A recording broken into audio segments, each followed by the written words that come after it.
Salut à tous, c'est Virtuose de la chaîne des deux geeks et bienvenue dans cette review de la réplique de chez Sima, la MP5K, donc ils ont appelé CM041K. On va commencer par le commencement, la boîte.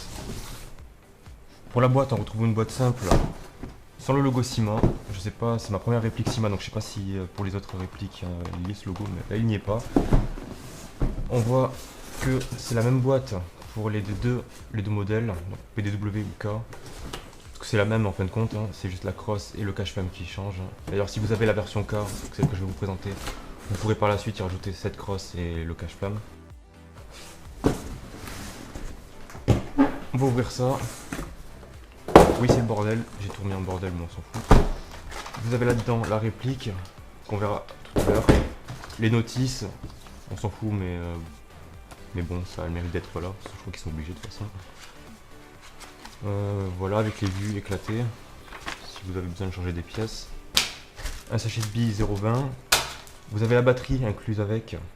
Donc, Yanni-Amage 1200 9.6 en bâton. Ça c'est cool qu'ils la mettent avec. Et le genre d'origine 70 coups. Voilà, bah c'est tout ce qu'il y a dedans. Après, tout est bien là où il faut. Ah oui, il y a ça aussi là-dedans. La tige de débourrage. Que personne ne se sert. Bon, le plus important, la réplique, elle fait 2,2 kg pour sa taille. C'est franchement impressionnant, c'est assez lourd. La prise en main est excellente, c'est une MP5K quoi. Les matériaux utilisés, c'est du métal et de l'ABS. On peut mélanger un peu de partout, hein. Mais franchement, c'est correct. Pour le prix, que je vous dirai tout à l'heure, c'est vraiment très correct, hein. Les finitions, vous l'avez vu dans l'intro, hein, avec les plans. C'est franchement pas mal du tout. A l'intérieur, on a une Gearbox V2. Le canon d'origine 6,04 mm de diamètre pour une longueur de 110 mm. Donc c'est assez court, mais vous verrez lors de performance que le sélecteur de tir, il est ambidextre, normal. Voilà, c'est bien cranté. Par contre, sur mon modèle, je sais pas si ça le fait pour les autres, le côté droit c'est nickel, mais le côté gauche, je sais pas si on le verra là, mais vous voyez, c'est un peu décalé en fait. Pour le semi et le safe. Et du coup, il faut faire attention. On peut penser qu'on est en safe alors qu'en fait on est en semi. Donc faire attention à ça. Mais bon, vu qu'il y a le bruit et qu'il y a le crantage, ça va, on arrive à faire attention. Pour ce qui est des rails, donc celui que vous voyez là, c'est moi qui l'ai rajouté. Donc c'est Sima qui le propose de rajouter un rail, c'est fait exprès. Je l'ai payé 9 € sur Airsoft Entrepôt. Et il n'y a pas de jeu, il est nickel, on peut y mettre ce qu'on veut dessus. Le viseur d'origine, et la mire plutôt. La mire d'origine, bah classique. Plusieurs 4 positions différentes. Normal, j'ai rien à dire dessus. Il y a le crantage qui est bon. Voilà, c'est tout. Le levier d'armement, il est fonctionnel mais factice. Ça veut... Donc en gros il est là mais il sert à rien. Des fois il se bloque, je sais pas pourquoi. Voilà, il se bloque au milieu, des fois non, je sais pas pourquoi. Des fois non. Voilà. Pourquoi il sert à rien? Déjà aussi parce que lorsque l'on met la batterie, d'ailleurs je vais vous montrer comment on met la batterie. Pour mettre la batterie tout simplement, c'est assez chiant au début pour comprendre. Il faut enlever les goupilles au cul déjà, si j'y arrive. Voilà, la première, celle du dessus. Et ensuite, celle à l'avant.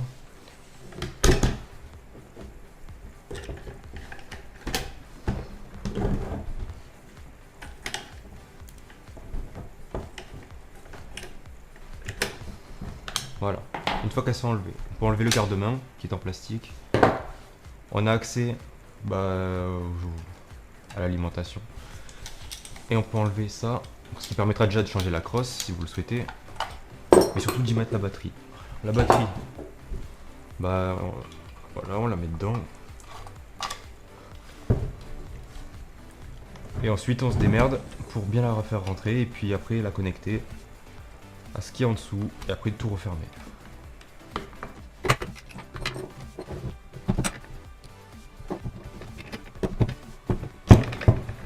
Voilà, j'ai réussi à la faire rentrer. Là, vous devez vous dire, mais c'est quoi cette merde? C'est trop dur, c'est chiant. Alors oui, mais non. Mais non, pourquoi? Parce qu'une fois que vous l'avez mis la première fois, ça vous le fermez. On remet les goupilles. Voilà, et on peut la laisser dedans. Voilà, on peut la recharger directement par là. Et on peut la laisser dedans. Donc on n'a plus besoin d'enlever les goupilles du derrière. On a juste enlevé celle de l'avant. Pendant que je suis là, pour le hop-up, c'est un système particulier. J'avais jamais vu ça. C'est en fait une tige qui se trouve là. Je sais pas si on voit bien. Et il faut juste la pousser ou la tirer en fonction de si vous voulez monter ou baisser le hop-up.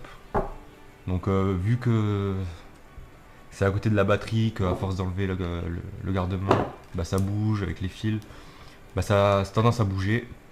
Donc ce que j'ai fait, c'est que j'ai foutu du scotch. C'est pour ça qu'il y a du scotch ici. Au moins ça ne bouge plus. Et le hop-up, il est constant. Vous pouvez voir que maintenant que j'y ai foutu la batterie, sans plus bouger, le levier bah, il est bloqué par la batterie. On va éviter de forcer, sinon on va péter les câbles. Le chargeur d'origine qui fit correctement. Normalement, voilà, il y a un peu de jeu, mais franchement, il n'y a pas de problème de feed. Ouais.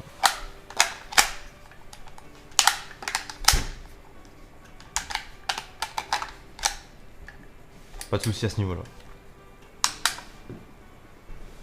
Si vous voulez un chargeur plus grand, vous avez le choix sur de nombreux sites. Moi, j'ai pris celui-là. C'est un double chargeur 510 coups. Donc ouais, ça fait beaucoup. C'est assez volumineux,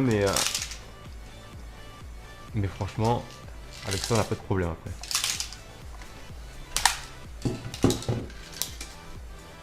On va parler du prix maintenant. Donc c'est de l'entrée de gamme Syma, mais du bon entrée de gamme, c'est de la bonne qualité pour le prix que c'est. Parce que cette réplique sur Airsoft Entrepôt, je l'ai eu pour 135 €.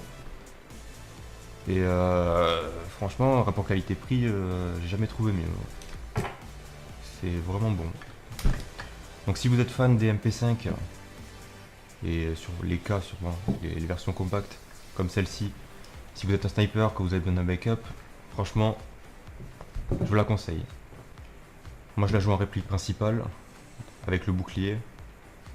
Vous aurez sûrement des gameplays sur la chaîne prochainement. Et franchement, on peut la porter à une main, même si c'est assez lourd, c'est largement faisable. Et c'est vraiment plaisant. J'allais oublier les gars, pour la puissance, on est sur du 360 fps à la 0,20. Donc faudra faire attention en fonction de vos associations où vous jouez. Sinon il faudra prévoir un downgrade. Mais bon, moi il n'y a pas de réglementation, donc ça va. Bon bah voilà les gars, on se retrouve pour le test de tir, vous allez voir ce qu'elle a dans le ventre.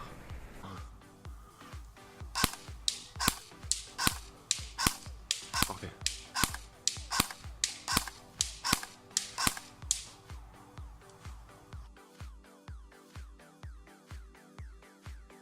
Ok. Prise 3, sortir la bonnet. Passe les lunettes. Lance la pouce bleu.